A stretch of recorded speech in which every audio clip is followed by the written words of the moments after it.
20 April ইউক্রেনের Chernobyl পারমাণবিক কেন্দ্রের মাত্র ৩ কিলোমিটার দূরে অবস্থিত প্রিপিয়াত শহরে সেদিন সকাল শুরু হয়েছিল অন্য সব দিনের মতোই।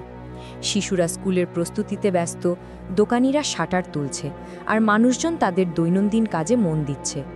কিন্তু রাত 1:23 ঘটে গেল এমন একটা ঘটনা যা পৃথিবীর ইতিহাসে চিরকাল লেখা থাকবে। চেরনোবিল পারমাণবিক কেন্দ্রের 4 নম্বর রিয়্যাক্টরে এক ভয়াবহ বিস্ফোরণ ঘটে। আকাশে ছড়িয়ে পড়ে তেজস্ক্রিয় মেঘ। কিন্তু সবচেয়ে ভয়ঙ্কর ব্যাপার হলো, প্রিপিয়াতের মানুষ কিছুই জানত না। সকালে তারা দেখতে পেল অদ্ভুত নীলাভ আলো আকাশে, কিন্তু কর্তৃপক্ষ তাদের কিছু বলল না।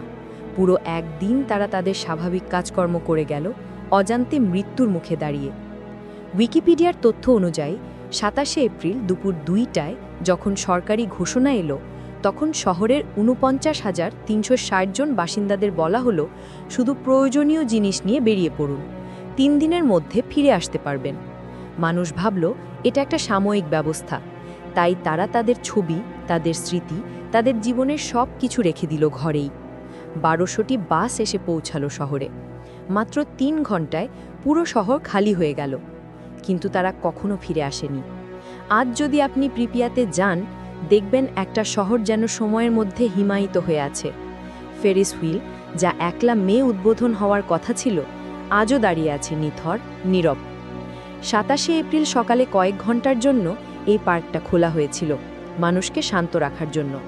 এটাই ছিল তার প্রথম এবং শেষ ব্যবহার। আজুরে সুইমিং পুল, যেখানে একসময় শিশুদের হাসির শব্দ ভেসে বেড়াত, আজ ভাঙ্গা টাইলস আর জমে থাকা জলে ভরা। স্কুলের ক্লাসরুমে পড়ে আছে বই খাতা, গ্যাস মাস্ক, শীতল যুদ্ধের সেই নীরব সাক্ষী। জন নোভেস ফটোগ্রাফির ডকুমেন্টেশন অনুযায়ী হাসপাতালের বেসমেন্টে আজও পড়ে আছে সেই ফায়ার ফাইটারদের পোশাক যারা প্রথম পৌঁছেছিল বিস্ফোরণের পর। সেই পোশাকগুলো আজও এতটাই তেজস্ক্রিয় যে কেউ কাছে যেতে পারে না। আর যে অ্যাপার্টমেন্ট বিল্ডিংগুলোতে একসময় 50,000 মানুষ বাস করত, সেখানে আজ শুধু ভাঙা আসবাবপত্র, দেয়ালে ঝুলে থাকা ছবি আর মেঝেতে পড়ে থাকা শিশুদের খেলনা। প্রকৃতি ধীরে ধীরে তার দখল নিয়ে নিচ্ছে। গাছের শিকড় ফাটিয়ে দিচ্ছে দেয়াল, বনজ জঙ্গল গ্রাস করছে রাস্তাঘাট।